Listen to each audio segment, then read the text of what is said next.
E continuamos o assunto aqui no estúdio com a endocrinologista Érica Barcelos. Seja muito bem-vinda aqui no RF com você, doutora. Obrigada, Marielle. Estou bem feliz de poder falar de diabetes aqui. Um assunto, na verdade, importantíssimo, como a gente já falou, né?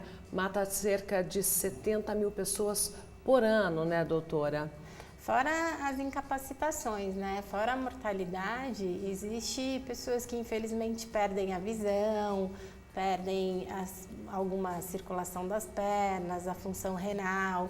Então, independente do óbito, a gente tem que evitar, controlar muito bem o diabetes para não ter essas complicações que são limitantes para a vida da pessoa. E nós não estamos aqui para assustar ninguém, né? Apenas para passar informação, Exato. Na verdade, né?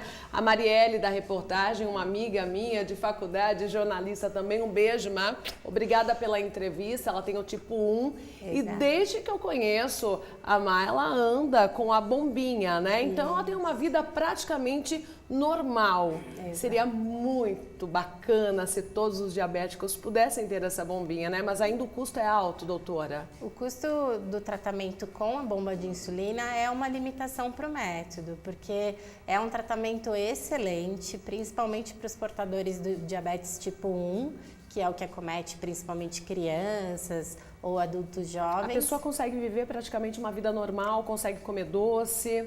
Eu falo que a vida do diabético deveria ser a vida de todo mundo. Os cuidados que o diabético tem que ter é o cuidado que todo mundo deveria ter. Só que se o diabético não tiver, ele percebe a saúde dele sendo prejudicada com o aumento da glicose. Quem não tem diabetes, a saúde também vai ser prejudicada, mas a gente demora mais tempo para perceber.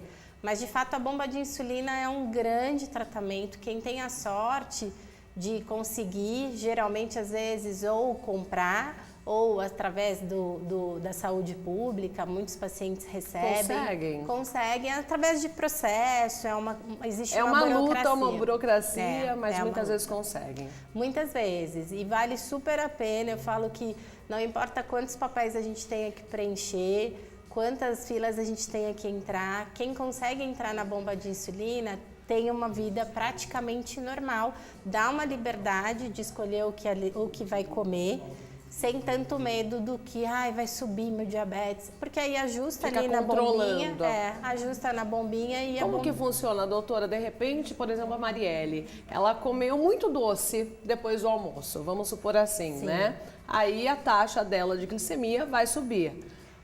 Aí a bombinha, ela já regula ali no organismo? A bomba ainda não é uma bomba inteligente. Existe muita pesquisa, está chegando uma bomba nova que vai fazer essa função inteligente. Eu sempre pensei que fosse assim. É o mundo perfeito, né? Sim, a gente está chegando lá, graças a Deus. Em que existe um sensor implantado e o sensor percebe, se está mais alto, ele aumenta a insulina da bomba. Se está mais baixo, ele diminui a insulina da bomba também para não deixar a glicose nem subir muito, nem cair demais, né? Mas é um excelente tratamento. No caso dela, se ela for comer um doce, tanto ela pode fazer um planejamento, ela sabe que vai comer e a aí pessoa ela se acostuma também, né? Já tem noção, né? Então, tanto ela pode fazer um planejamento preventivo, ela já aumenta a quantidade de insulina que a bomba vai mandar, porque sabe que vai fazer uma alimentação mais pesada, ou se ela não fez a prevenção, ela só viu que subiu, ela faz também um ajuste na bombinha e a bombinha corrige. Doutora, eu sempre ouvi falar, né, que o diabetes, né, pode ser falado das duas formas, das duas maneiras, é uma doença silenciosa.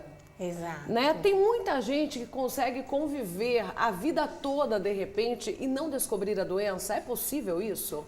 Casos mais leves, porque a gente fala o nome diabetes, mas a apresentação varia muito de pessoa para pessoa. Então, casos mais leves, infelizmente, eles podem passar anos e anos sem descobrir, porque aqueles sintomas de muita sede, ou um xixi muito solto, ou uma perda de peso, às vezes não aparece.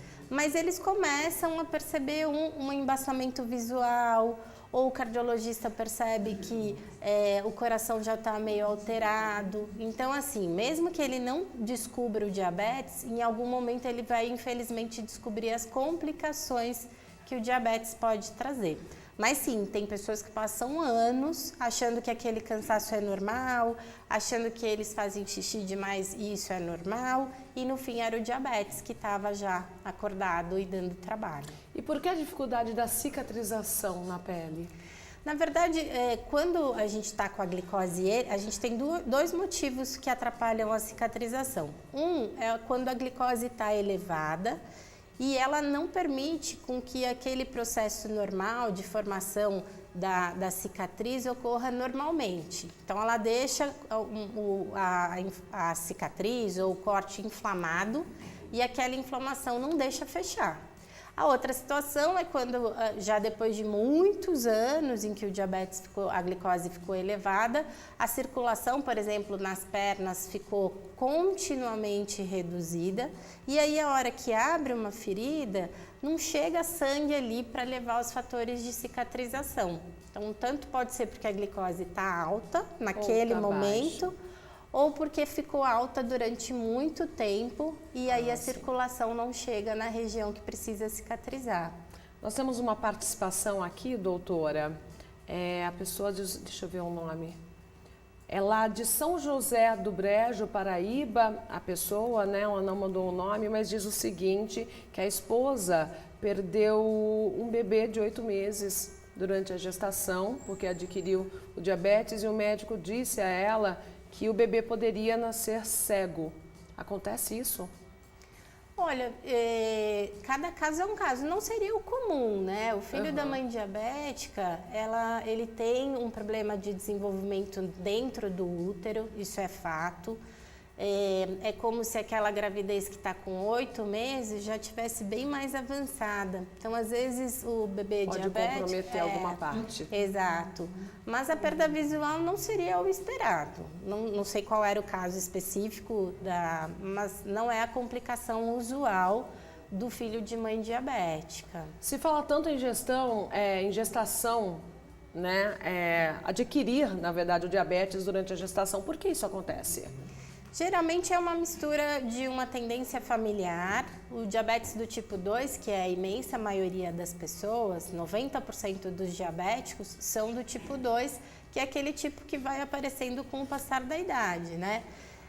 Geralmente tem história familiar de diabetes, então o maior motivo é uma tendência familiar, mas a mulher, a partir das 20, 25 semanas de gestação, tem também uma tendência de mudar o metabolismo do açúcar, exatamente para ajudar no crescimento do bebê, porque o bebê come o que a mãe come, né? Sim. E isso predispõe a glicose a subir. Na mulher que teve uma gestação, às vezes, com bom controle de peso, com um exercício físico, às vezes esse ajuste acontece, mas fica normal a quantidade de glicose.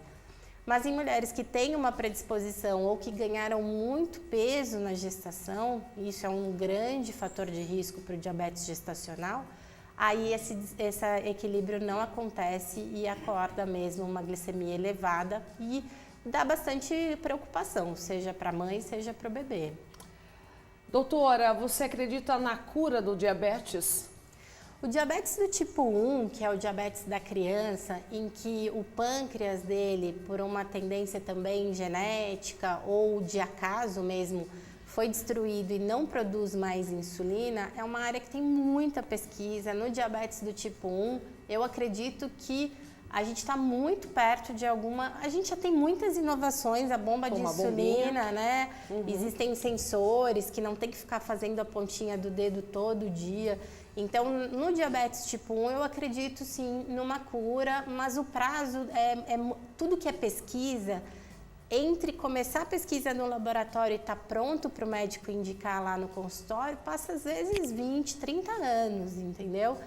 Então, eu não sei o prazo, mas eu acredito. Agora, no tipo 2, que tem a ver com o estilo de vida... Com alimentação mesmo? Excesso de peso, sedentarismo... Aí eu não vejo uma possibilidade de cura. E nesse tipo, a pessoa pode controlar, de repente zerar ali, né? Mas ela sempre vai ter que ser regrada, né? Sempre vai ter que se cuidar. Pisou na bola, vai voltar. Exato. Então, a gente consegue controlar, às vezes até sem medicação. a gente chama de tratamento não medicamentoso, que é baseado em dieta, alimentação saudável e exercício físico e controle de peso.